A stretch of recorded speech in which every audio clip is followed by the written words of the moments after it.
mais esperado do ano de 2022. Aliás, esse é o primeiro podcast. Eu sou o J. Alves e o nosso convidado de hoje é um cara muito especial. Por que especial? Porque, olha, ele é amazonense, de Maués. Hoje ele está servindo a obra lá em Santa Catarina. Eu tenho a honra de receber essa noite o pastor Elinaldo Parintins. Opa, uma honra poder estar aqui com você nessa noite. Bem-vindo ao podcast primeiro do ano da Unida Global. Muito obrigado. Para mim é uma honra. Como eu já falei há um tempo atrás, é um sonho, né? Estar aqui com vocês, para mim é uma honra. Amém. Queridos, agora eu já quero te convidar para você compartilhar esse podcast, essa live, e vai compartilhando no grupo da igreja, lá do WhatsApp, da família. Fala, gente, vamos lá, vamos prestigiar, porque eu tenho certeza que, olha, essa história com o pastor Elinaldo, você vai se surpreender, se emocionar e ser edificado. Glória a Deus. Bom, pastor Elinaldo, primeiramente, muito obrigado por atender os nossos convites, essa sua vinda aqui muito rápida por Manaus, né? Uma semana, a agenda hiperlotou. Então, assim, gente, esse podcast aqui está sendo corrido, porque daqui a pouco ele tem que atender, ainda cumprir agendas hoje. Hoje a gente ainda tem muita coisa para fazer hoje, mas estamos aqui, né? Amém.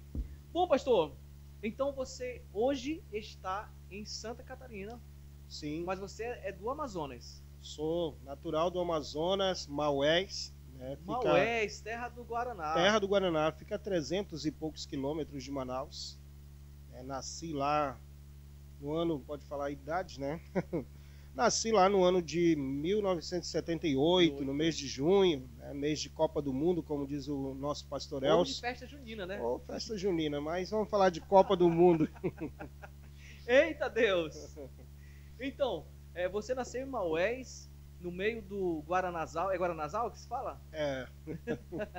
Não foi no meio do Guaranazal, né? Mas foi em Maués e, assim, é uma cidade muito bonita. Eu acho que você já teve o prazer de conhecer. Sim, apenas uma vez por lá. E eu sou muito, assim, como é que eu posso dizer, raiz, né? Eu amo a minha terra natal. Maués, para mim, é a cidade do meu coração, né? Tenho sonho de voltar lá. Não deu para ir agora nessa semana. De novo, né? Como várias outras vezes. Mas eu tenho sonho de ir lá. Não é só ir, né? Porque aí tem a família, tem o local onde a gente viveu tudo na minha infância. Mas eu tenho sonho de ir lá pregar a palavra. Pregar a palavra de Deus. Ir na igreja central lá. Uhum. Mas, você sabe quem é o pastor lá hoje? Pastor Josivaldo. Josivaldo. Isso. Então, você veio de Maués com quantos anos? Eu vim de Maués com 12 anos de idade. Era um adolescente. Eu era um adolescente, isso. Na época já era da igreja? Já, na época, minha mãe e meu pai eram da igreja, né? E foi assim uma coisa muito... A minha irmã estava doente, muito doente, e meus pais tiveram que vender tudo em Maués para poder vir para Manaus para cuidar dela. E nisso a gente veio, uma história muito interessante, porque foi tipo assim, vamos, e pegou a gente, veio embora para Manaus, nós não tínhamos nem, na época a gente não tinha nem rede para estar no barco, viemos dormindo no convés, que chama, né? No chão do barco ali, mas viemos. E foi luta, mas chegamos aqui, desde então Deus só tem mudado a nossa vida e tem transformado. Mas sua irmã, o que aconteceu com ela? Ela ficou curada. Amém. Ficou curada. Você não falou mais dela aí? Não, ficou curada e muito bem curada. Hoje ela é casada, tem 6 filhos, então tá bem curada. Glória a Deus. E a tua vinda para Manaus, aí aqui em Manaus, você foi para qual bairro, qual igreja, qual pastor? Assim, a vinda para morar, eu vim pro Zumbi. Bairro do Zumbi, minha tia, irmã do meu pai, Celina, o nome dela, ela já morava no Zumbi.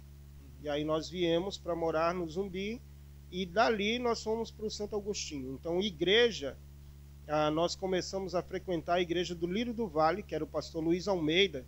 Então, meu pai foi congregar com ele e nós começamos a frequentar lá. Depois de um tempo, meu pai consegui um terreno no Zumbi e nós fomos morar no Zumbi.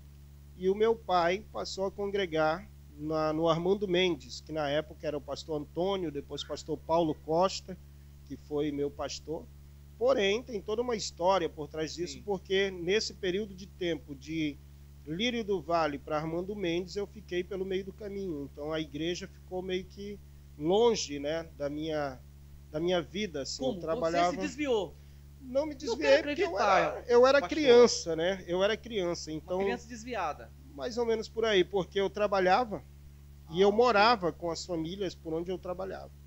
Então trabalhei com uma pessoa que morava no Santo Agostinho e eu não ia para a igreja por conta disso. Eu morava lá, ficava lá, apesar de que eles eram da presbiteriana, mas eu ficava em casa. Então foi um período de tempo longe da igreja, né? Na adolescência, que é uma fase que é importante. Bem de formação, Exatamente, é muito necessário que a gente esteja na igreja nessa época. Eu penso assim hoje, mas nessa época não. Mas aí quando foi o estalo assim, start para você, não, opa, o que está acontecendo com a minha vida espiritual? Exatamente. Então eu tinha um irmão que faleceu há alguns anos atrás. E esse irmão meu morava com o pastor José Maís, lá no Santo Agostinho mesmo. Trabalhava fazendo pão, Edinaldo, o nome dele. Então ele cantava muito bem e ele me ensinava as canções que ele cantava. Então toda canção que ele aprendia e achava bonita, ele cantava para mim e eu pegava aquela canção para cantar também. Provavelmente, se ele estivesse vivo, ele era mais novo que eu, uns 5 anos mais ou menos, mas se ele estivesse vivo hoje, provavelmente ele seria um dos melhores cantores da minha família, por exemplo, né? Porque ele cantava muito bem mesmo. E ele começou a me incentivar de novo a respeito das questões da igreja. Então eu fui trabalhar com o pastor Maís também e fui morar na casa dele.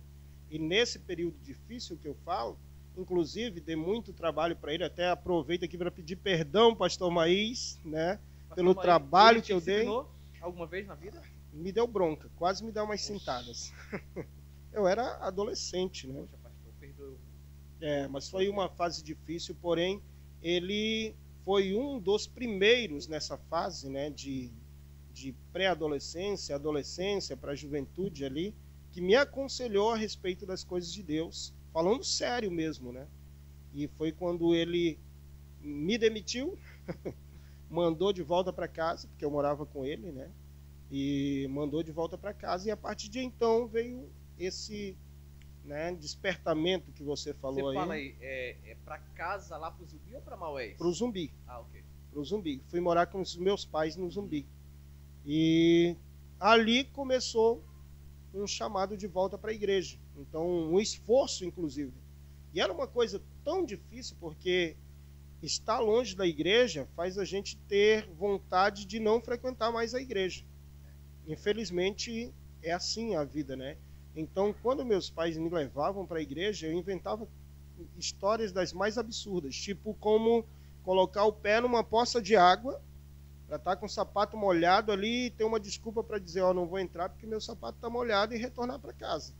Ou era para jogar futebol, ficar ali na rua, na frente de casa, mas menos querer ir para a igreja. Mas daí, a partir de então, teve um chamado de Deus, né? Uma mensagem que tocou realmente no meu coração, porém eu não fui na frente, mas o meu pai levantou de onde ele estava, pegou na minha mão, me levou lá na frente, e desde lá eu estou aqui. Vai lá, você precisa se converter, se reconciliar. Ele sabia a necessidade. Poxa. Teu pai é pastor? Meu pai é pastor Eduardo Parintins. Eduardo Parintins. Uhum.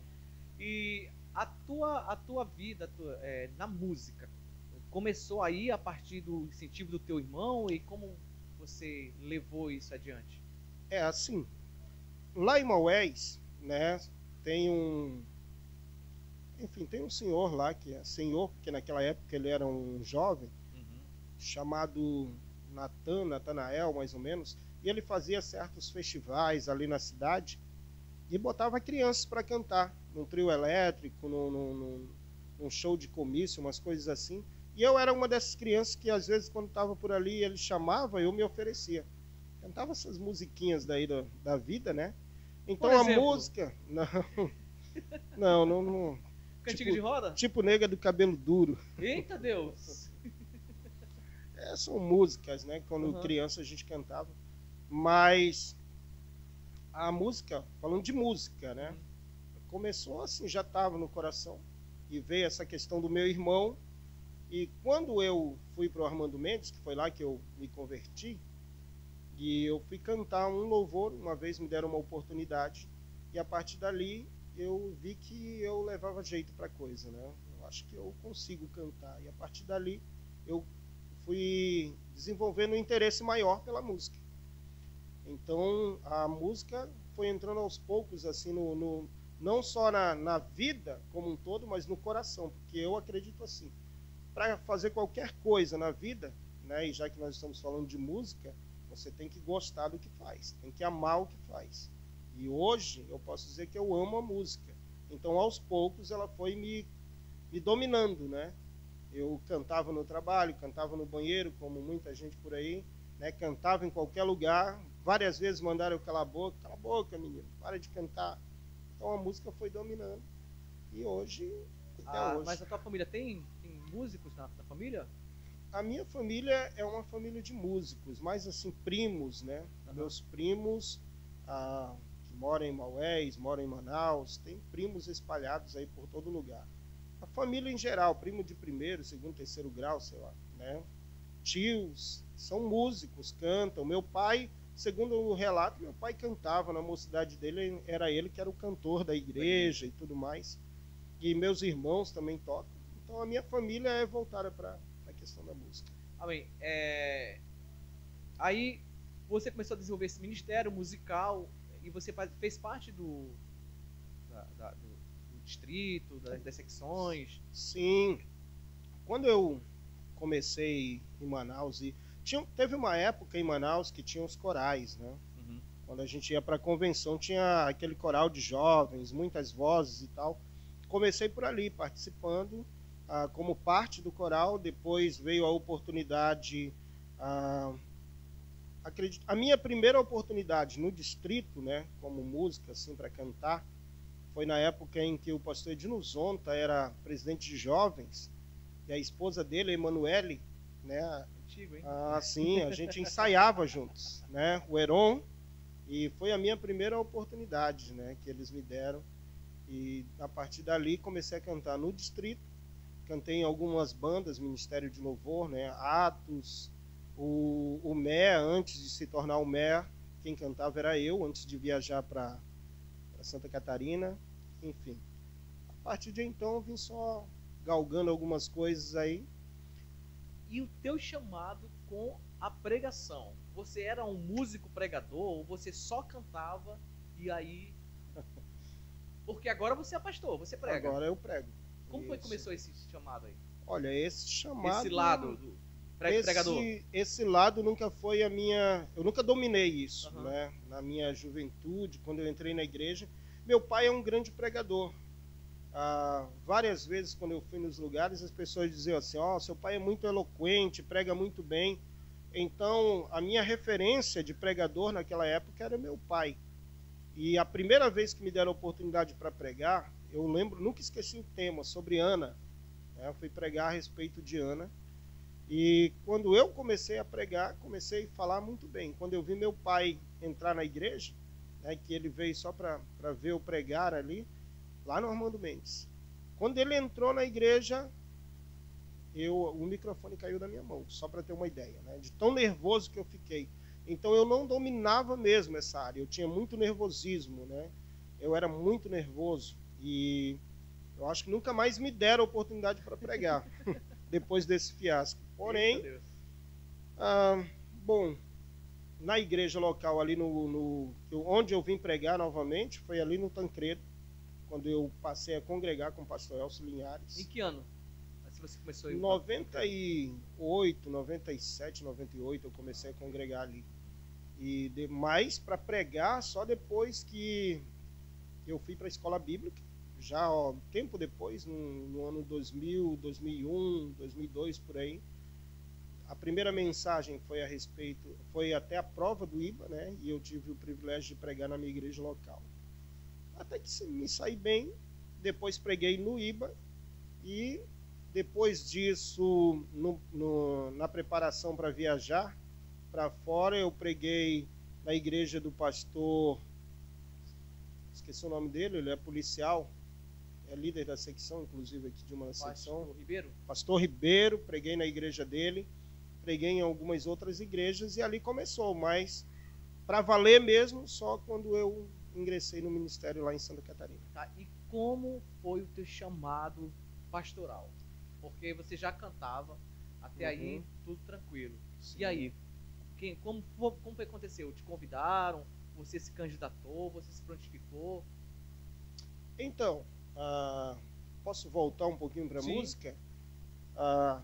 Eu acho que você lembra, a gente fez parte de um evento da igreja de jovens com o tema Rasgue os Céus Manaus. Acho que foi você que deu esse tema. Sim, foi eu.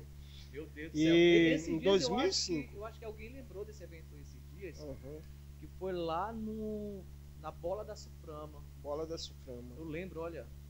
Exatamente. Poderoso. 2005 foi 2005 aquele 2005. ano? Rasgue os Céus. Rasgue os Céus Manaus. Então, nessa época, naquele evento, algumas coisas marcaram, né, que muita gente não sabe, e até já surgiu alguns comentários na internet, nas redes sociais, do ensaio. Quando nós íamos ensaiar, Deus tomava conta daquele lugar. Né? De que forma?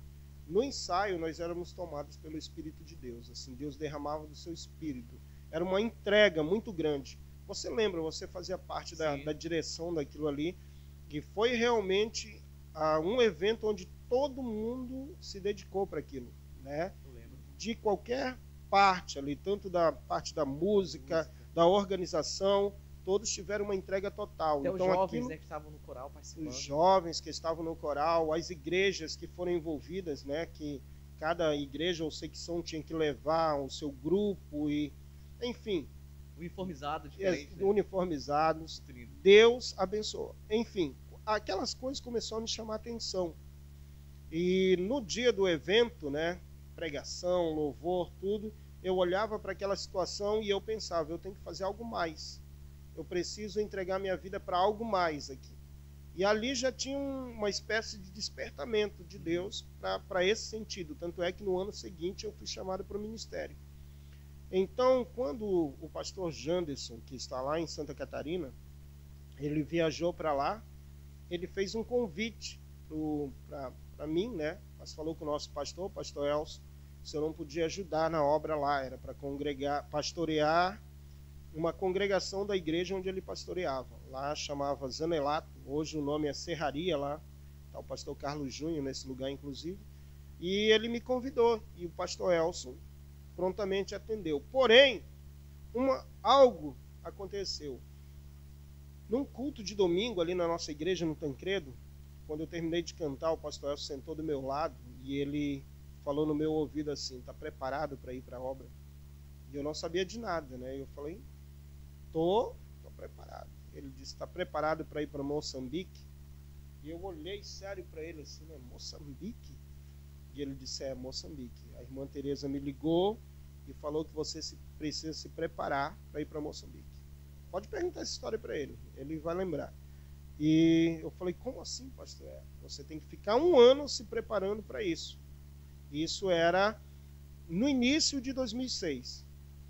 Então, eu fiquei sem entender, né? Depois eu fui lembrar que quando eu me formei na escola bíblica, no ano de 2003, e teve uma entrevista, nessa entrevista tinha uma espécie de questionário, uma coisa assim, uma ficha, e ao preencher aquela ficha tinha uma pergunta lá, para onde você pretende, né, pastorear, mais ou menos assim, né? Atuar, exatamente. E eu coloquei Moçambique.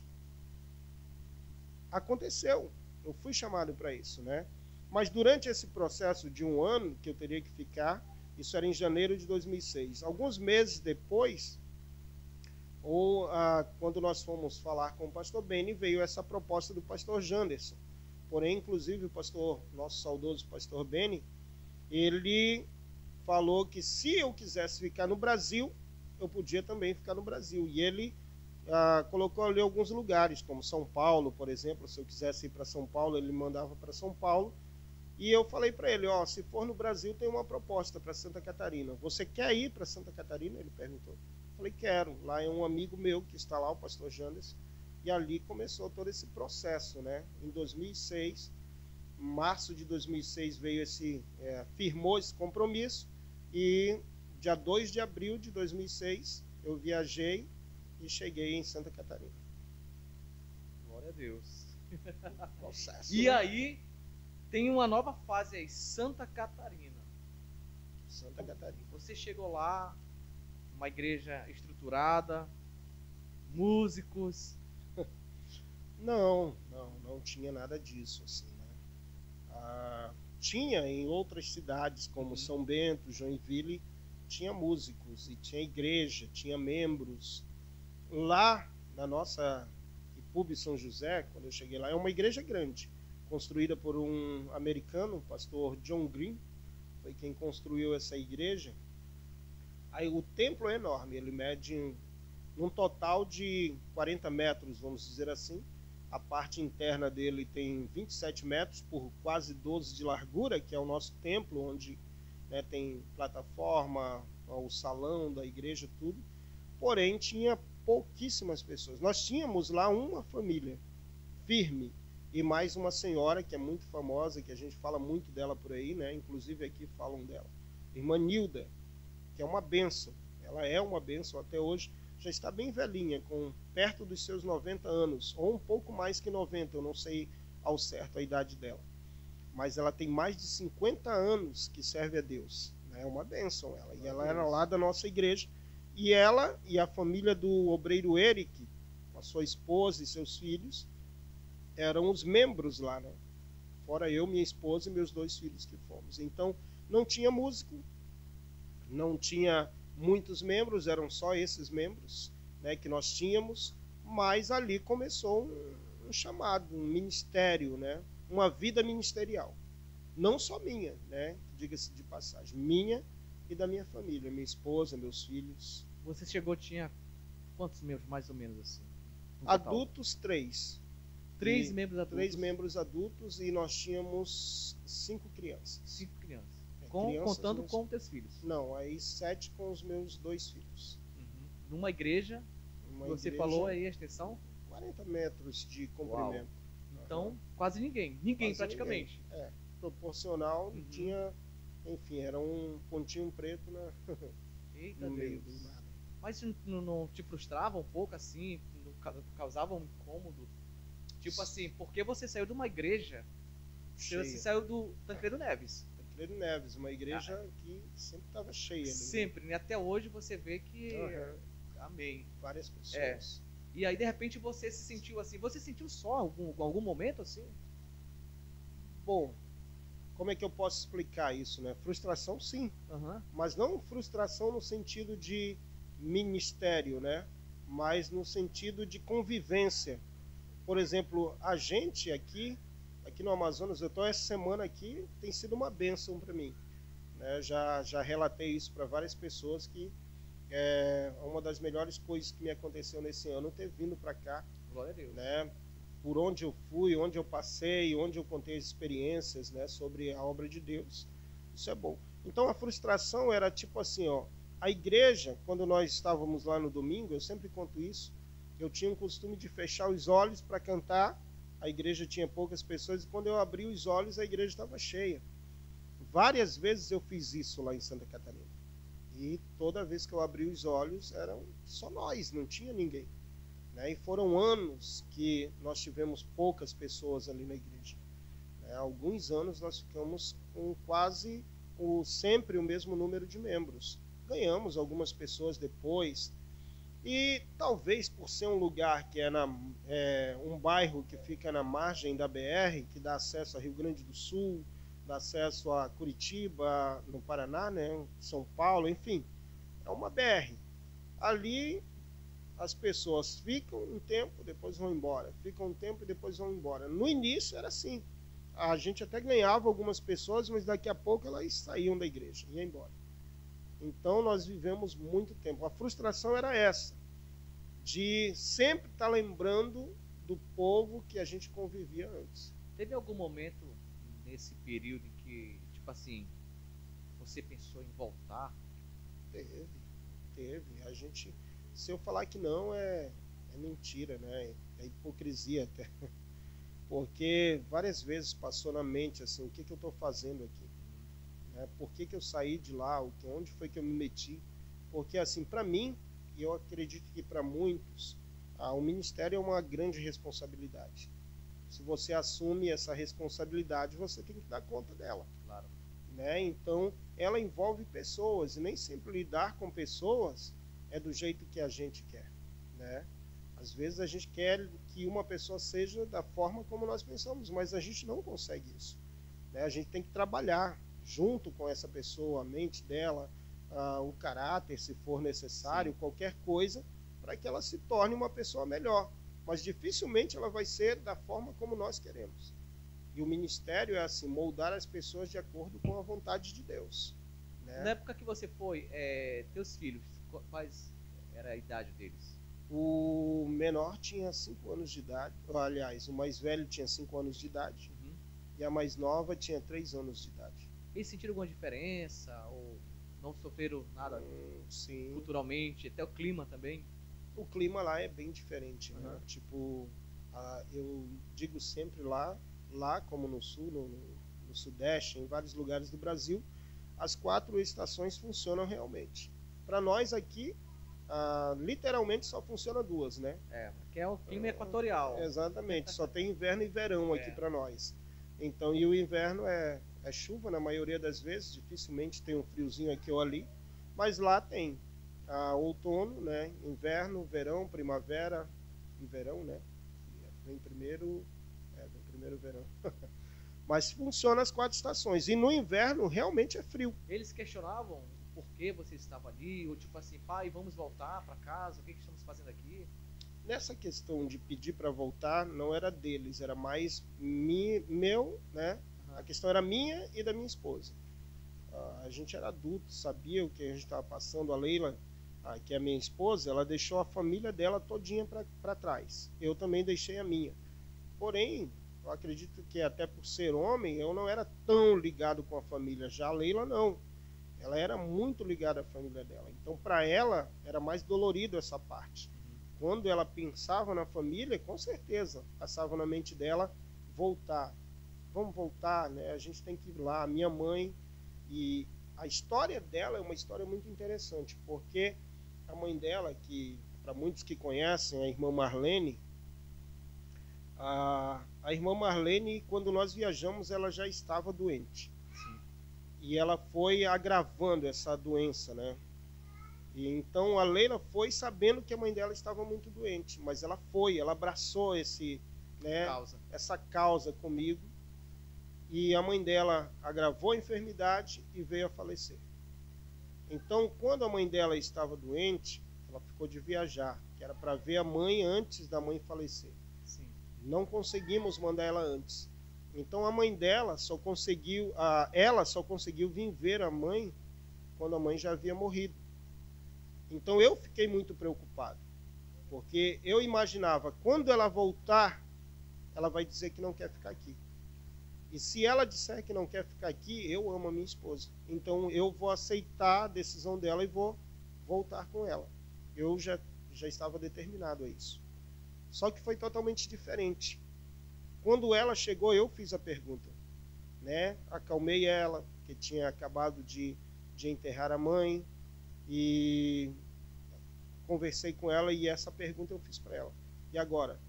Você quer voltar? Se você quiser voltar, eu volto com você. E ela disse, não, eu não quero voltar. Eu me assustei naquela hora. Eu falei, não quer voltar? Ela disse, não, eu não quero voltar porque uma das coisas que mais me prendia lá, hoje já não está lá. Agora eu quero ficar aqui, quero fazer a obra de Deus. Foi essa a resposta dela. Então aquilo foi um impulso para a nossa vida, porque a partir de então Deus começou realmente a mudar a nossa vida ministerial ali naquele lugar. Como eu já fiz essa pergunta, mas você falou que todas as vezes que você, muitas vezes você pensou em voltar. teve, assim, onde você encontrava força para, tipo assim, não, vou caminhar mais um pouco, tipo, você orava, você cantava, conversava, o que você fazia nesses momentos? Porque uma vez que você estava ali praticamente só, Uhum. onde você encontrava força, assim? Claro que sabemos que né, Em primeiro lugar, em Deus, né? sim, Mas na família, né? Na minha esposa, nos meus filhos e como conselheiro, nosso pastor, pastor Elcio Linhares. Uma das vezes que eu realmente decidi, aconteceu algumas coisas por lá e, bom, fizeram a proposta de que eu voltasse para casa, inclusive lá, né, numa época difícil que nós tivemos, e eu liguei para ele. Naquela época não tinha WhatsApp, não tinha nada, o máximo era o Orkut, né? Mas eu liguei para ele e eu falei para ele, pastor Elcio, eu quero voltar. Aí ele disse, por quê? Aí eu disse para ele, porque aconteceu isso, isso, isso. Algumas coisas não são verdade e eu não admito isso. Eu não quero ficar aqui, quero voltar. Você já conversou com sua esposa? Já. E o que ela diz? Ela mandou eu ligar para o senhor. Provavelmente ela não queria, né, voltar. E nessa conversa com ele, ele disse, tudo bem. Quando você voltar, nós vamos te aceitar aqui na igreja de volta. Você é um membro bom, nunca não saiu daqui dando trabalho para nós, né? Vai voltar, aqui é a sua casa, nós vamos te receber. Porém, algumas coisas vão ser diferentes. As pessoas vão olhar diferente para você como alguém que retrocedeu, como alguém que foi e não permaneceu, voltou. Então essa sensação pode prejudicar você. Você pode não se dar bem com essa situação. O meu conselho é, fica aí, né? Vai mais um pouco à frente e tal. Mas se quiser voltar, tudo bem, a gente recebe. Mas meu conselho é permaneça. Né? E deu alguns outros conselhos. E eu saí dali, falei para a Leila, ela disse, então vamos obedecer ao pastor. Vamos ficar aqui. E olha só, valeu a pena. Glória a Deus. Tem alguma música que te marcou nesse tempo aí, nesse período? Tem. Tem várias. A música é assim, ó. Momento de tristeza, eu tenho uma música. Momento de alegria, eu tenho uma música, né? Dessa época, tem alguma que você lembra? Assim, que você... Tem uma música. Quando a gente estava no avião, que vem aquela, né, que cai a ficha, como a gente chama, né? Uhum. O avião estava passando por cima de Florianópolis, já prestes a pousar ali. E aí eu olhei para baixo e esse negócio do caiu a ficha ali, eu pensei assim, o que eu estou fazendo aqui, né? Onde foi que eu me meti? O que eu estou fazendo aqui nesse lugar? E fiquei olhando para aquele lugar, pensando, e olhava para minha família assim, e eu falei com Deus, ali naquele avião. Falei, Senhor, me dá uma resposta, né, do que realmente eu estou fazendo aqui nesse lugar, porque eu não sei. E o meu filho, como eu falei, ele tinha 4 para 5 anos de idade ali, ele começou a cantar uma música. Ele começou a cantar, se não for para te adorar, para que nasci? Se não for para te servir, porque eu estou aqui. Já pensou? Você está ali num dilema. O que eu estou fazendo aqui? E alguém canta. Se não for para te adorar, não tenho. Eu até me emociono com essa história, porque realmente ali eu entendi que era Deus falando através da boca do meu filho, né? E olha só como são as coisas. Talvez se ele contasse a história dele hoje, o Anderson, que é um grande adorador hoje, naquela época cantando aquela música, eu nunca imaginava que hoje eu fosse, né? Não só naquele dia, né, que eu senti que Deus estava falando através dele, mas hoje, quando ele canta, eu paro tudo que eu estou fazendo. É incrível isso. É incrível mesmo. Não estou falando porque estou num podcast, não. Mas eu paro tudo que estou fazendo e admiro ele. Assim, como adorador. E como pai também, né, mano? Como pai, né? Por lembrar da história dele, assim, da história dele, de tudo que ele passou na vida. Ele morreu nos meus braços, né? Vocês sabem dessa história, né? Não. Não sabem dessa história? Quando ele era criança, ele sofreu de uma doença muito grave e que ele foi perdendo forças, perdendo peso, e nós tivemos que tirar ele do hospital porque praticamente já estava desenganado, né? E levamos para casa da minha sogra. Num dia desses ele foi desfalecendo, e a gente já esperava, né, o pior mesmo confiando em Deus, tudo. Aí ele apagou nos braços da minha esposa, ficou roxo, né? E aí foi ficando roxo e desfaleceu nos braços dela. Então a gente se desesperou, meu filho morreu, né? E agora o que é que eu faço? Bota a mão na cabeça, corre da cozinha para a sala, da sala para a cozinha. E a minha sogra, ela era uma mulher de fé, né? Muitos dizem assim, era analfabeta, não sabia ler nem escrever direito, mas ela era uma mulher de muita fé. Então ela pegou assim na minha camisa, né? Pegou no meu ombro assim, sacudia assim. Ela dizia: "Você tem fé. Eu sei que você tem fé, porque quando você canta, a gente sente que você tem fé. Então coloca a tua fé em ação e repreende esse espírito da morte." Essas coisas são coisas de Deus mesmo. E quando ela falou isso, eu dizia: não tem jeito, ele morreu. E ela sacudia mesmo: "Você tem fé, vai lá e repreende o espírito da morte." E eu voltei lá rápido com a Leila, né, que estava com o Anderson nos braços lá, e falei com fé mesmo. Coloquei a mão sobre ele lá, eu, a Leila e minha sogra orando juntos. Nós repreendemos e eu gritei bem alto: "Espírito da morte, eu te repreendo em nome de Jesus." E quando nós falamos isso, o Anderson fez assim e voltou de novo, e até hoje está vivo. Então, assim, olhando ele adorar a Deus hoje, não tem como não lembrar de uma trajetória de vida dele, né? Ele é muito importante para mim. Tua vida é de milagres? Você considera uma vida de milagres? Eu considero minha vida uma vida de milagres. Se eu for contar quantas vezes Deus já me deu livramento, por exemplo, né? Uhum. E foram várias vezes. Como criança, tem uma história muito engraçada. Quando eu era criança, do tamanho do filho do Ricardo, por exemplo, do Emanuel, né? Criança lá no interior, e morava lá no Maués, no interior de Maués. Meu pai tirava madeira no meio do mato, e ele derrubou uma árvore de pau-rosa, que chama, e ficou tipo uma caverna embaixo das raízes da árvore. E eu fiquei lá, criança, né? Ele trabalhando, eu ficava lá. E ele conta que eu olhava, ele ficava de lá olhando eles trabalhando, serrando a madeira para cortar, para levar para a beira do rio.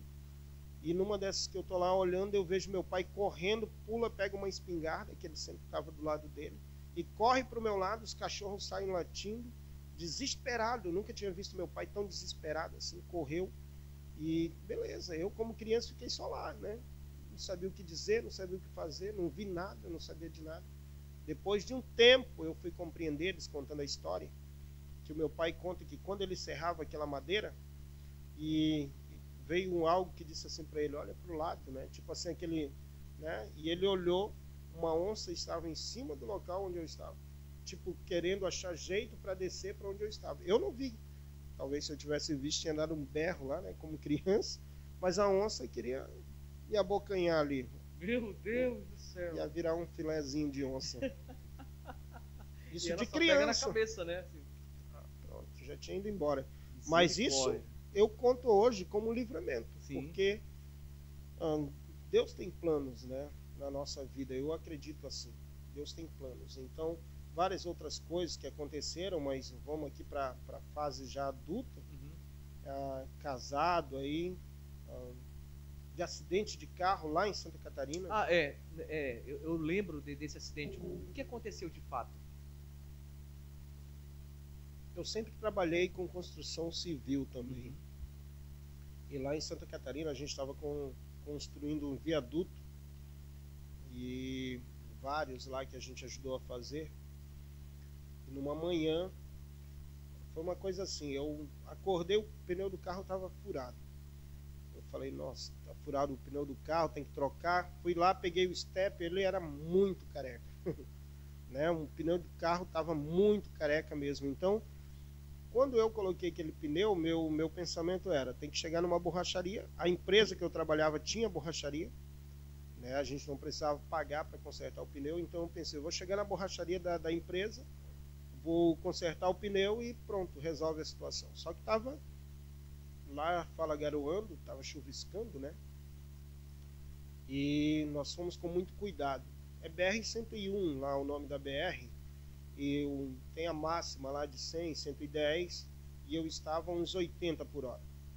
Alguém pode dizer assim, mas com pneu careca podia ir, né, com menos velocidade, mas é quase impossível andar muito menos, né? Até é multado se andar muito devagar na BR. E eu estava ali a uns 80 por hora, passando justamente num viaduto, quando o pneu daquele carro tipo deu um estouro, né? E nisso que deu um estouro, o carro balançou. Quando ele voltou, ele quebrou uma parte de alguma peça do carro que me lançou para fora do viaduto, e nós caímos do viaduto. No carro tinha 5 pessoas: eu, meu irmão Cristiano, que vocês conhecem, o Nil, né, que é um amigo nosso que está aqui em Manaus, e o Hildo, que era um menino que morava comigo, trabalhava com a gente também. Dessa situação, desse acidente, inclusive é triste porque o Nil ficou paraplégico, né? Ele é meu amigo, ele é um menino que estava sempre comigo, ele acabou ficando paraplégico, mas assim, graças a Deus, ninguém perdeu a vida. Né? Eu tenho uma marca aqui na cabeça desse acidente. Essa cicatriz aí? Essa cicatriz. Na testa? Na testa. Quebrou. Foi incrível, porque quando caiu, o carro caiu e capotou mais 3 vezes, né? E quando o carro capotou, ficou de cabeça para baixo, tipo, eu tinha que dormir, era o meu pensamento assim, eu preciso dormir. Era o que a minha mente, sei lá, o cérebro passava ali. Tem que dormir, e eu fui fechando os olhos. De repente eu pensei, não, mas eu não posso dormir porque meus filhos estão no carro. Foi isso que eu pensei na hora. Uau. Meus filhos estão no carro, e eu abri os olhos assim, deu jeito de soltar o cinto. Quando eu soltei, que eu percebi que estava de cabeça para baixo, que eu caí, né? Caí ali, e saí procurando eles, e eu gritava assim, meu filho, cadê você? Cadê você? Não sei o que, chamava filhos, né? E apareceu um, apareceu outro e mais outro, e depois chegou o Nil. Quando eu encontrei ele, ele estava desacordado, e eu fui orar por ele. Eu orei ali mesmo, né, naquele lugar. Mais uma vez eu lembrei de repreender o espírito da morte, porque eu chamava ele, no acidente você não pode mexer, sacudir a pessoa, né? Então eu colocava a mão nele, e ele não falava nada, não respondia nada, e eu comecei a me desesperar, chorar, porque eu imaginava que ele estava morto. Então a minha oração era, espírito da morte, eu te repreendo, né? E dizia para ele voltar e tudo mais, até que ele gemeu. Ele não fez mais que isso, ele só fez um gemido. Eu entendi que ele estava vivo, me alegrei. Respondendo. Isso. Nisso que eu estou falando ali, chegam os paramédicos, e eles correm para cima de mim, porque eu não havia percebido que tinha quebrado muito aqui e estava jorrando sangue, né? Tanto é que o cara já veio com a atadura para isolar aqui essa área da minha cabeça, e o meu joelho também tinha quebrado, né? Fraturado, na verdade, né? E eu não percebi, e ele deslocava. Então, quando eles vieram e eu fui levantar para falar com eles, o meu joelho meio que deslocou, e eles correram para cima de mim. Eu falei, não, atendi ele. Foi quando atenderam o Nil, né, e levaram todos nós para o hospital. Nenhum perdeu a vida, mas foi um acidente muito grave, e Deus nos deu o livramento. Nossa. Tem várias histórias por trás desse acidente. Do Nil, por exemplo. Sim. Eu vou contar bem rapidinho para você. O Nil, esse acidente foi numa terça-feira, no dia 10 de maio, 13 de maio, mais ou menos, de 2021. Foi numa terça-feira, aliás, desculpa, 2010. 2010, okay. Exatamente. Foi numa terça-feira. O que aconteceu ali? No domingo, o Nil estava afastado da igreja. No domingo, quando estava terminando o culto, e a gente tem o costume de chamar as pessoas para frente e tal, ele foi, mas ele ficou em pé, né? Ele sempre estava na igreja, mas porém estava afastado da igreja. E uma irmã, ela se levantou e ela começou a falar em línguas e começou a querer profetizar. E ela disse assim, eu não posso sair daqui sem dar um recado para esse rapaz. E apontou para o Nil. E ela começou a falar em profecia, dizendo assim que se ele não retornasse naquele dia para a igreja, era o último dia de vida dele. Ele ia morrer. E foi muito forte, porque se ele assistir esse podcast, eu espero que ele lembre dessa história. porque ele não era muito de acreditar sobre isso. Eu conheço o Nil. Então, quando alguém vinha orar por ele e falava as coisas, ele ficava concordando, mas ficava em pé. Nesse dia, ele ajoelhou, caiu ajoelhado e começou a chorar. E ela falou, se você não voltar hoje, amanhã é tarde, não pode ser tarde, é tarde, amanhã você vai perder sua vida. O diabo vai tirar a sua vida. Volta. E ele se reconciliou naquele domingo. Ele voltou para Jesus, tanto é que nós já havíamos quase que terminado o culto, voltamos para orar com ele. Na segunda-feira ele não foi trabalhar, ele disse assim, ele me chamava de meu primo, né? Ele, meu primo, eu vou comprar roupa para mim, eu não quero trabalhar hoje. Eu briguei com ele, inclusive. Eu falei, vai faltar trabalho, não sei o quê. E ele comprou um sapato social, um cinto e uma calça social para ele. Ele tinha camisa. Ele falou, a partir de agora, eu vou andar só de social para a igreja. Ele falou, agora eu vou servir a Deus mesmo. E a gente se abraçava, chorava e tudo. Quando foi na terça-feira, nós sofremos esse acidente. Ele não morreu, ele ficou paraplégico. Deus poupou a vida dele.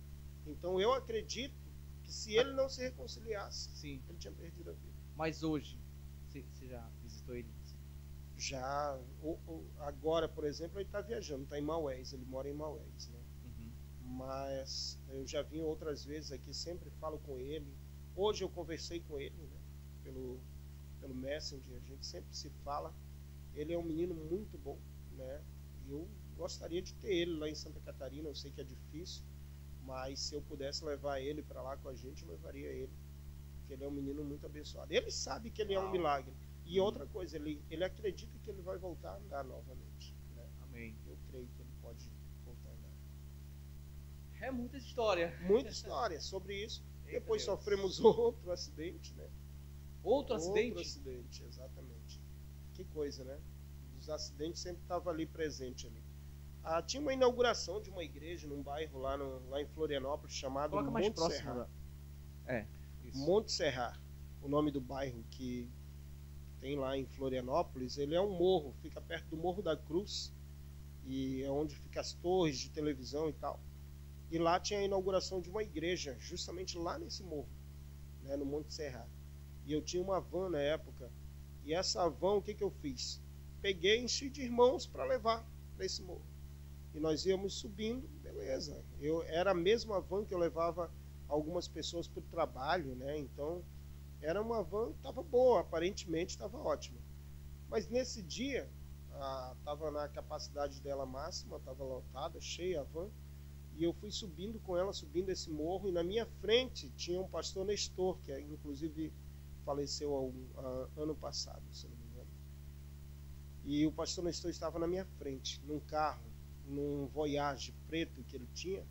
E quando ele chega no pé do morro, ele subiu de segunda e foi mudar de segunda para primeira. Então o carro dele reduziu um pouco a velocidade e eu tirei o pé do acelerador da van que eu vinha logo atrás dele. Para não encostar, para não chegar muito perto, eu aliviei um pouco. E quando eu pisei de novo no acelerador, o carro não desenvolveu mais. Ao invés de ganhar força, de subir, né, ele foi perdendo rendimento. E estava cheio o carro, por mais que tem freio, tem tudo. Então eu falei para o meu irmão, sai do carro, né, para ver que estava tão lento, perdendo rendimento, que eu falei isso para ele, sai do carro, abre a porta para o pessoal sair, porque esse carro vai querer voltar. Né? Era muito íngreme, que chama, né? O morro, muito empinado. E quando meu irmão saiu e fechou, só deu tempo de ele fechar, deu um estalo. Pá. E nisso o carro começou a descer. E eu digo que Deus falou comigo, porque eu ouvi aquela voz dizendo assim, gira o volante. E eu só girei o volante, girei para o lado certo, fui certinho numa garagem que tinha lá. Bateu naquela garagem, parou o carro e a gente pensou, que alívio. Mas só que do nada assim ela começou a virar. E era tão íngreme que ela saiu capotando. Capotou várias vezes, não sei quantas vezes. Quantas pessoas dentro? Tinha 15 pessoas. Misericórdia. 15 pessoas dentro da van. Né? Era fora, mas eu acho que tinha 16. Não morreu ninguém. Não morreu ninguém. Graças Nessa a não Deus. se machucou ninguém. Graças a Deus. Graças Porque eles a falam Deus. até engraçado também, né? Engraçado, mas perigoso. Sim, claro. Tem milagre nisso ainda, né? Com certeza. Como vocês chegaram embaixo? Assim, ó, quando a van começou a capotar, Uhum. o vidro da minha janela estava aberto. Então, o que aconteceu? Eu acredito que no desespero eu devo ter soltado o meu cinto. Ok. Tipo, para querer abrir porta, Aham. né, ajudar alguém, sei lá, alguma coisa eu tentei fazer. Porque eu sempre ando de cinto, mas quando ela começou a capotar, o carro me jogou para fora do carro. E eu caí no asfalto. E eu saí meio que deslizando no asfalto para baixo. Sim. E eu vi o carro vir capotando por cima de mim. Então, ali, sei lá, eu ia ser amassado, né? Misericórdia. E a única coisa que eu fiz foi me encolher e Aham. gritar Jesus. Eita Quando eu me Deus. encolhi, eu gritei bem alto, Jesus! E naquilo ali, eu voltei para dentro do carro, pela mesma janela, voltei para dentro do carro e capotei o resto do tempo que o carro capotou para baixo. Misericórdia. Né? Sério. Não, não acredito. Milagre. Milagre. Porque Não você- machucou nada. Você saiu, Aham. te cuspiu assim, praticamente, né? Exatamente, para fora, pelo vidro, né? Pelo Não foi vidro. para frente, foi para baixo. E aí, nisso que ela desce, ela tipo que te abocanha novamente. Exatamente. E você entra Pela no mesmo lugar. E assim, ó, as pessoas viram, né? Os que estavam no carro, alguém Meu Deus lembra do céu. desse fato? Porque perguntaram assim: o senhor não foi para fora do carro? Eu falei: eu fui para fora do carro. Pois é, mas lá embaixo só estava com a gente do carro. Né? Então é incrível essa história. E Meu eu Deus. saí do carro, parei na frente do carro e fiquei pensando sobre essa história. E quem olhava dizia: deixa ele, que ele está em choque. Mas na verdade eu estava abismado do milagre. Aham. Assim, É encaixou. incrível mesmo, eu não sei explicar. Ó, eu fiquei várias vezes olhando pro meu, eu tava de terno, né? Aham. Paletó, tudo. E eu olhava pra calça, olhava pro paletó, nada, não rasgou, não pegou um ferro e rasgou o paletó, nada aconteceu. Ali foi um milagre de Deus mesmo. Tá, aí depois vocês estavam indo pra uma vigília, era isso? Não, era a inauguração Inauguração de uma igreja. Aham. E aí, continuaram? Foram ainda? Não, aí todo mundo foi pro hospital. E o carro parou. Tinha uma Cherokee, que é de Deus, porque o cara falou assim, ó, há 3 anos aquele carro estava lá, era de um amigo dele que Sim. morava na Europa. Ele Aham. nunca tirava o carro da garagem. Naquele dia ele ficou incomodado com isso. Ele disse: eu vou tirar esse carro porque ele está tanto tempo parado, eu vou ligar o motor dele. Se aquele carro não está fora da garagem, ali na rua, nós tínhamos descido no precipício. Nós íamos cair morro abaixo e todo mundo ia morrer. Porque quando vai capotando, vai ganhando velocidade. Uhum. Eu quebrei uma Cherokee toda, né? Porque a van bateu nela, mas paguei Pagou? Eu ia depois, perguntar. mas graças a Deus. Glória Se a não Deus. está ali. E ele Glória disse a assim, ó, era noite isso. Ele falou: já vou deixar o dia. Deixou o dia. Chegou a tarde, ele falou: vou colocar. Não, deixa mais um pouquinho. Isso ele falando com ele mesmo, ele contando pra gente. E ele disse que é incrível. Ele sempre pensava: vou deixar o carro aí. Até que aconteceu o acidente. Inclusive ele nos socorreu, né? Ele colocou todo mundo dentro da casa dele. E eu falava com ele sobre o carro, ele dizia assim: não, eu quero te ajudar primeiro, para depois você se preocupar com essa questão de dinheiro. Pastor, durante o seu processo ali de evangelização, de visita nos lares, tem alguma história, tem alguma experiência que você possa também compartilhar com a gente? De início, tem uma história muito interessante que era a respeito de consagração, né? Uhum. Tinha um amigo nosso lá que passou a congregar com a gente. O nome dele era Robertino. E ele, numa das vezes, fez uma proposta de nós trabalharmos com evangelismo na igreja, consagração e tal. E a consagração era todo dia. Todo dia. Nem eu nem ele estávamos trabalhando fora da igreja, né? Só na igreja. E ele falou assim: ó, vamos nos consagrar e depois a gente sai para evangelizar. Eu era novo, ele era mais velho, então, e era aquela fase de, né, será que eu sou, né, capaz? Será que eu que sou? Então, tudo eu não me considerava muito capaz naquela época. Mas eu fui para a consagração, fui para o evangelismo. Numa das vezes que a gente saiu para o evangelismo, a gente tinha passado a semana se consagrando. E aí, naquele dia, nós saímos e fomos para um bairro chamado lá Ponte do Imaruim. E eu né? Como eu sempre falo, longe de me comparar a Pedro ou João, né? Mas é mais ou menos isso que a gente se sentiu naquele momento. Porque quando a gente entrou numa rua, a primeira coisa que a gente viu foi um homem que olhou para nós e começou a chorar.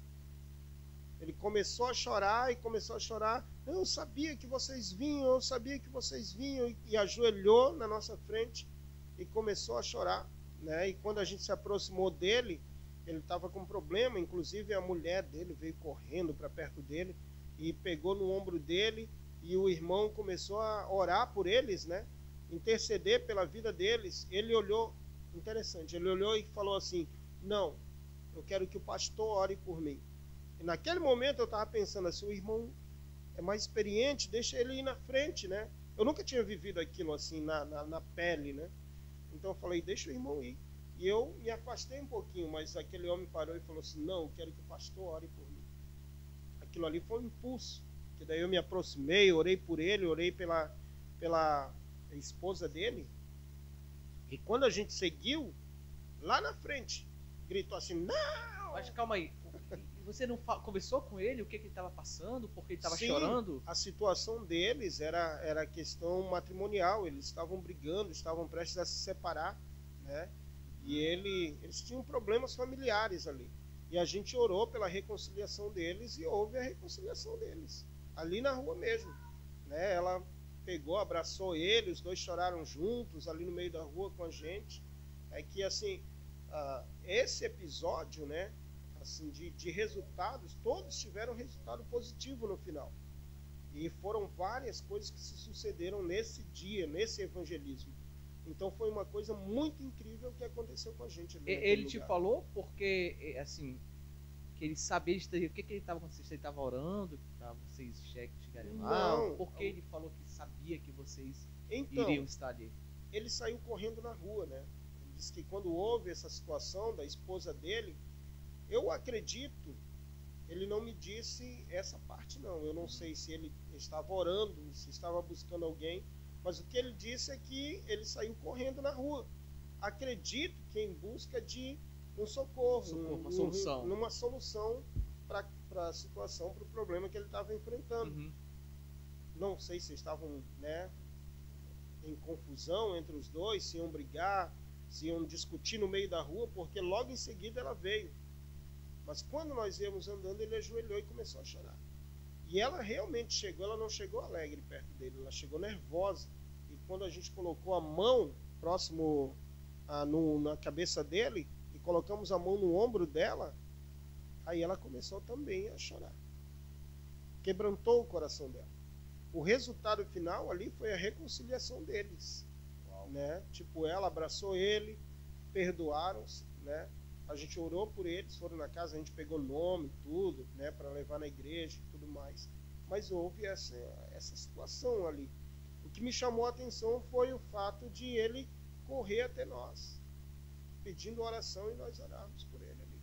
Porque foi assim, ó, oramos por ele, estava ali ainda naquele momento de reconciliação, continuamos andando, o irmão Robertinho estava conversando com ele, e alguém gritou numa outra casa. Não, ele aqui não. Por isso que eu contei de imediato logo essa situação, entendeu? Não, logo em seguida. Logo em seguida. Nós não queremos ele aqui não.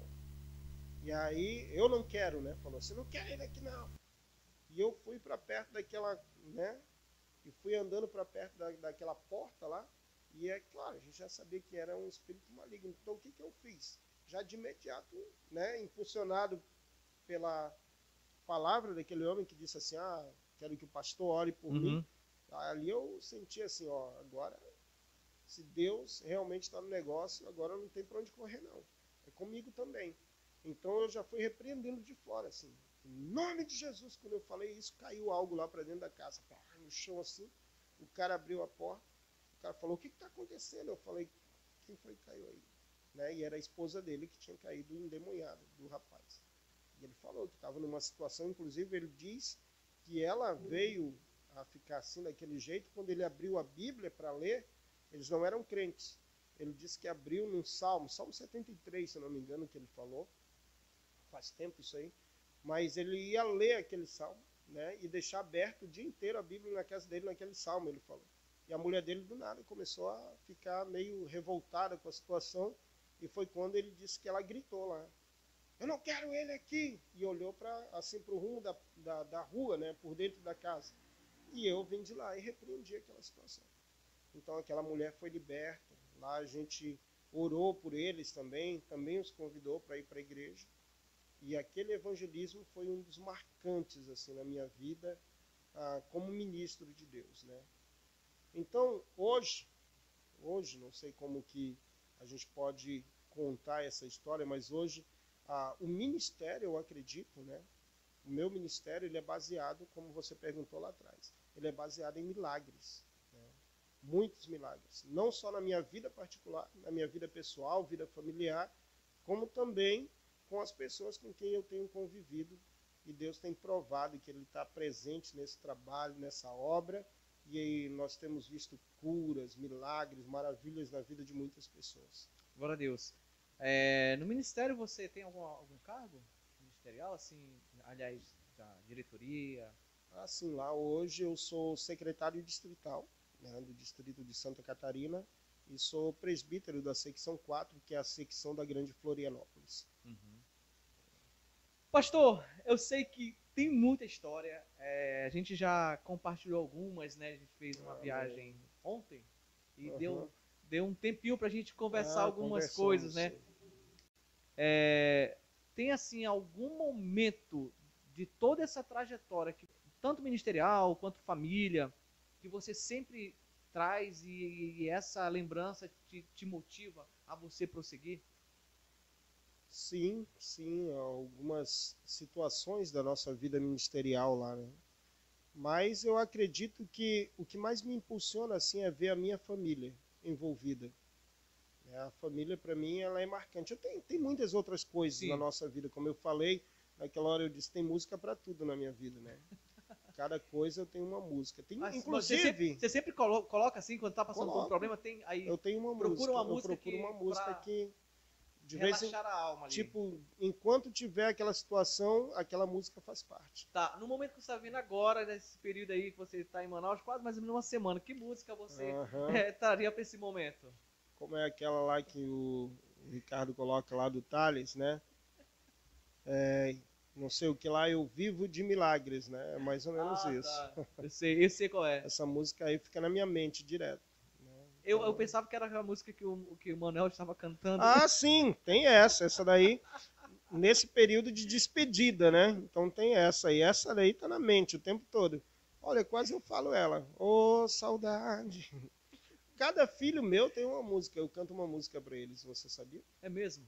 Cada um deles. Tem uma que tem até a música do Catedral que eu canto para ela. Quantos filhos tem hoje? Tenho 4 filhos. 4 filhos? 4 filhos. Tá, e 2 mais velhos e 2 mais novos? 2 mais velhos, 2 mais novos. O Anderson tem 21 anos, vai fazer 22 agora em setembro.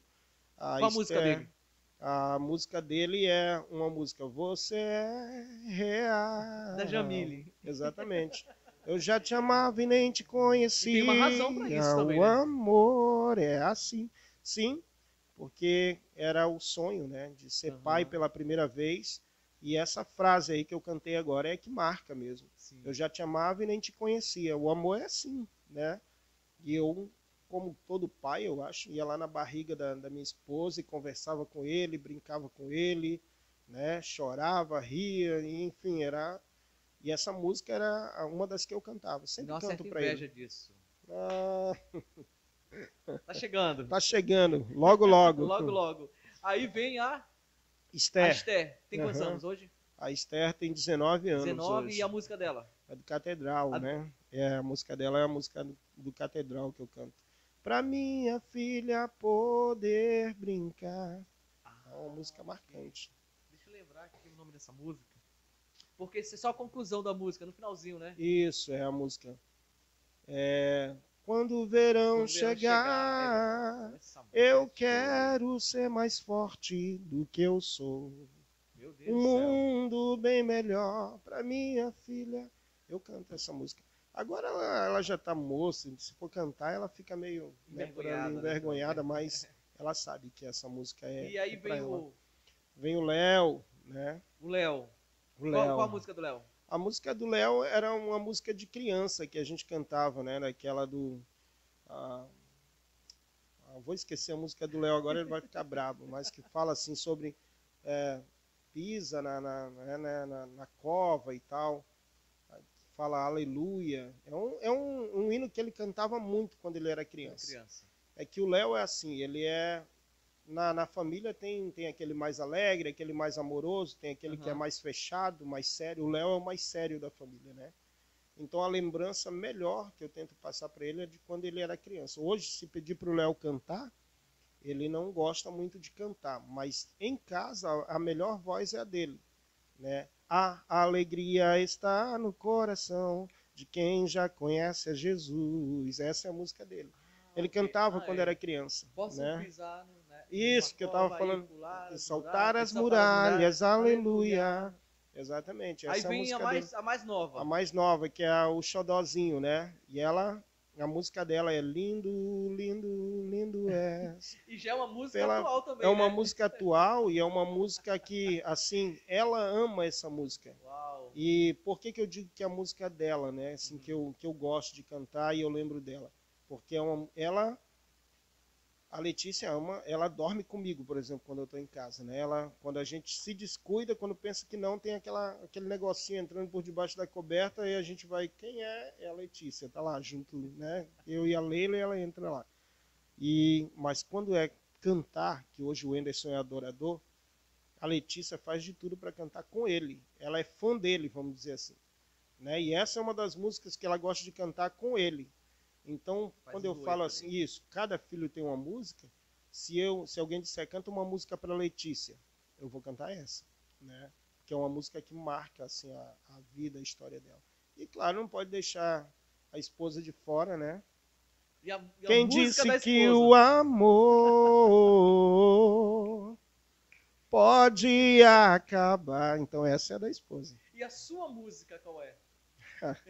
Aliás, tem tantos, né? Você acabou de falar aqui. Mas, sei lá, a música que marcou foi nesse acidente mesmo, né? Qual foi a música? Eu cantava uma música do Voz da Verdade. Obrigado, meu Jesus. Inclusive, quando eu entrei na ambulância, né, do salva-vidas ali e tal, dos paramédicos, eu comecei a cantar esse louvor. E eu lembro que um dos paramédicos falou assim, esse não vai morrer, porque está cantando. Né? Então, eu lembro dessa música, ela é marcante. Mas tem várias outras músicas, né? Mas eu gosto de cantar uma música que é Eu preciso de você aqui comigo, mas não posso ver além. Enfim, é uma música, essa é marcante. Essa é marcante, realmente. Pastor! Quero lhe agradecer, pastor, por aceitar nosso convite. Mas antes de a gente se despedir, o que é família para você? A família é o meu alicerce em tudo, né? Em tudo. Ministerial, pessoal. Assim, eu sou muito família. Quando eu estou em casa, dificilmente... Eu não gosto de sair, eu saio mais por causa da família. Eles gostam de ir para um lugar ou outro. Eu estou sempre envolvido no ministério, mas a gente gosta de ficar em casa. E eu gosto de estar com os meus filhos, almoçar com eles, jantar com eles, passar o dia com eles. Nessa vida ministerial, hoje, é difícil isso. E eu sinto que eu, de certa forma, acostumei, ou toda a família é assim, né? Quando eu não estou... ou quando eu marco alguma coisa, né, que daí isso eles vão me cobrar, eu marco, tal dia a gente vai passar juntos, nós vamos almoçar juntos, vamos jantar, vamos para tal lugar. E pelos compromissos eu não consigo cumprir essa agenda com a família, eles sentem. E aí eu vejo assim, a frustração, né, no olho deles.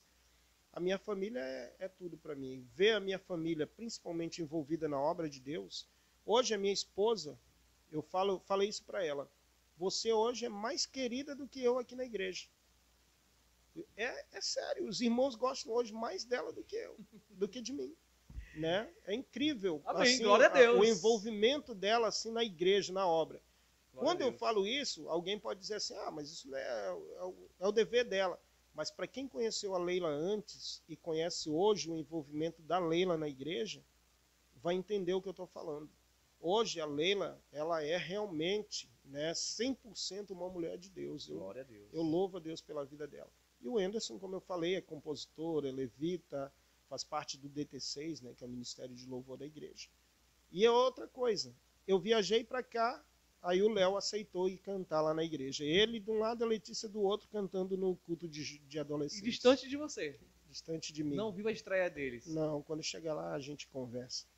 E ministério, pastor?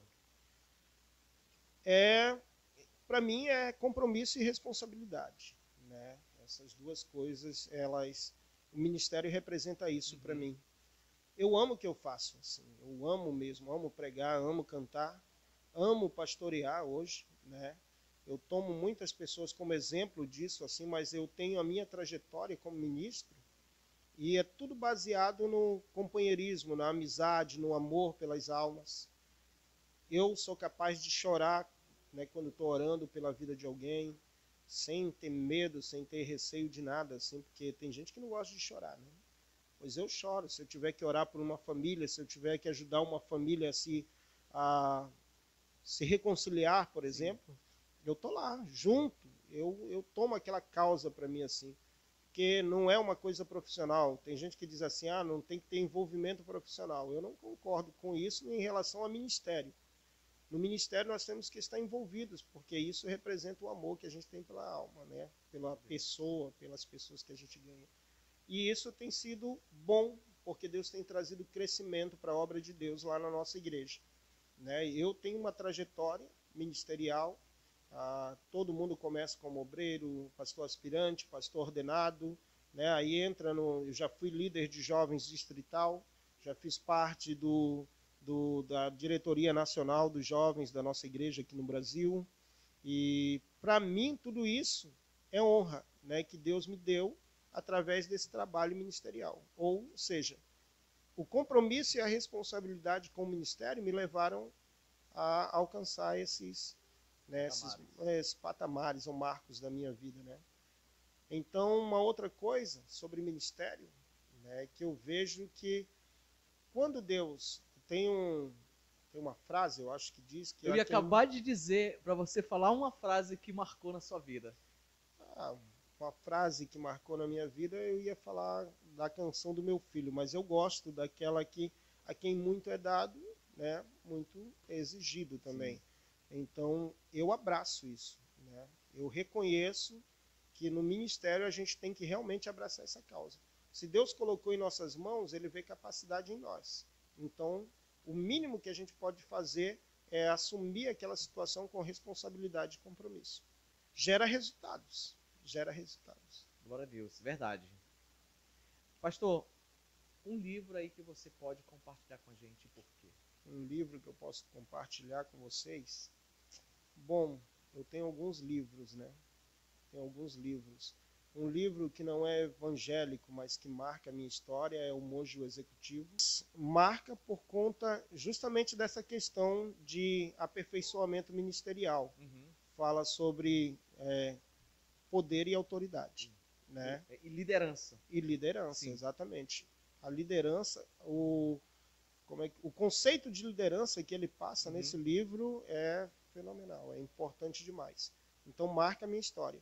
E outro livro marcante, tem vários, né? Quando a gente começa a ler a palavra de Deus, eu podia dizer a Bíblia, é muito clichê, né? Clichê.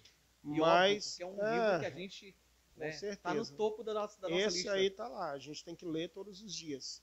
Mas tem um livro que fala assim, Pesado na Balança, né? Que é um livro que fala sobre equilíbrio cristão, equilíbrio pessoal, equilíbrio ministerial. E uma parte do livro que me chama a atenção é quando fala sobre espiritualidade. E desde que eu li isso, eu compreendi como é o processo de vida cristã, que diz assim que a espiritualidade de alguém não se mede no falar em muitas línguas, né? Mas nas atitudes que a pessoa tem como cristão. Então, isso aí trouxe um despertamento sobre a vida cristã, a vida ministerial na obra de Deus, né? Que nem tudo que a gente faz no ministério, né, é através da questão de, se está falando em línguas, está tudo bem. Né? A espiritualidade, a gente está falando assim, né? Sim. Ela não se mede a isso, ela tem as atitudes, o compromisso em fazer dar certo, né? Em acreditar que Deus está conosco em toda situação. E, claro, aí se você tem o poder do Espírito Santo de Deus na sua vida, não tem como dar errado. Glória a Deus. Aleluia! Glória a Deus. Rapaz, Glória a Deus. olha, dá pra gente passar horas e horas aqui, Que mas, se gente, for ficar até amanhã. felizmente, nós temos que terminar o nosso podcast. Pastor, mais uma vez, muito obrigado. Suas considerações aí, para quem está nos assistindo. Amém. Eu fico feliz. Primeiro, louvo a Deus pela vida de vocês, né? Pela tua vida, pelo teu trabalho com a Unida Amém. Global, por tudo que você tem feito. Inclusive, foi lá com a gente na pandemia, né? Fizemos um evento lá maravilhoso. Só o final Amém. que deu susto, Deu mas polícia. enfim. Mas olha só, minhas considerações, né? Que Deus possa abençoar a todos aqueles que vão estar assistindo esse podcast.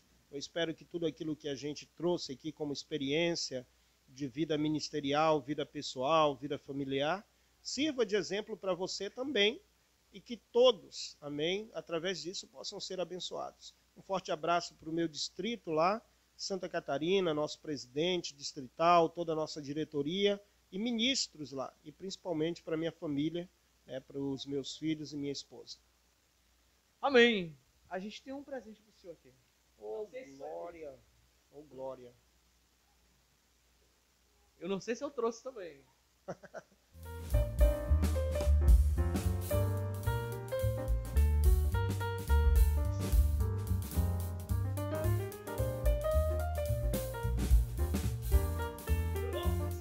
Eu não esqueci.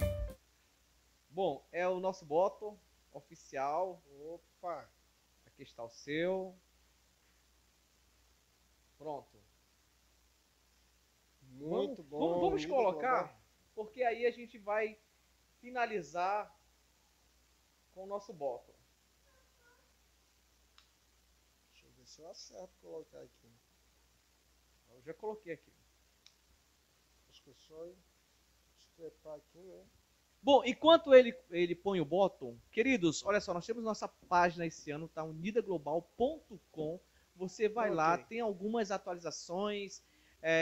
Também tem a nossa página aqui no Facebook, Unida Global. No Facebook e também tem no Instagram. Quero pedir para vocês curtir, compartilhar, divulgar, porque é um projeto de Deus, um projeto da nossa igreja. Amém. Pronto! Tá aí, olha. Bottom colocado. Amém. Muito obrigado, agradeço. Amém. Pastor, Deus abençoe grandemente seu ministério, sua Muito família, obrigado. sua vida, seus empreendimentos, seus negócios. Amém. E conte sempre com as nossas orações. Amém, amém. Deus abençoe. Ó, um beijo para Ipubi São José. Deixa eu só finalizar Não, falando. fique à vontade. Lembra O que você podcast é seu. perguntou quantos membros a gente começou lá? Eu falei Você assim, falou- tipo, com uma família. Tinha 3 e 7 crianças. Isso, 10, 7 então. crianças. Hoje, nossos cultos lá, né, tem acontecido com mais de 100 pessoas lá. Uau. Então, para você ver, tudo bem, é 16 anos de trabalho, mas Deus tem trazido muitas bênçãos lá e almas têm se achegado ao altar. 4 almas, sem ser nesse domingo, no outro, né, que foi culto de louvor na nossa igreja. Aliás, nesse domingo agora, foi culto de louvor lá, 4 almas entregaram a vida para Jesus. Glória a Deus. Tá E uma agora bênção. só colheita, pastor. Só colheita. Glória a Né? Deus. Vem lutas, mas agora tem mais pessoas para ajudar na batalha. Amém. E lá também é praticamente uma comunidade ali de conterrâneos. Olha, eu acho que 80% é conterrâneos. Glória a Deus. Queridos, Deus abençoe a todos. Muito obrigado. Muito obrigado por você participar aí, dando esse alô, comentando. Vamos estar orando pela sua vida. Deus abençoe. Até a próxima. Paz do Senhor.